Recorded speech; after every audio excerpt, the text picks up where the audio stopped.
श्रीयकान्ताय कल्याणनिधये निधयेऽर्तिनाम् श्रीवेङ्कटनिवासाय श्रीनिवासाय मङ्गलम् लक्ष्मी सविभ्रमालोकसुभ्रूविभ्रमचक्षुषे चक्षुषे सर्वलोकानां वेङ्कटेशाय मङ्गलम्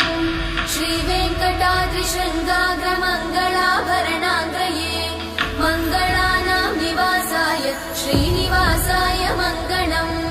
सर्वावयव सौन्दर्य सम्पदा सर्वचेतसां सदा सम्मोहनायास्तु वेङ्कटेशाय मङ्गलम्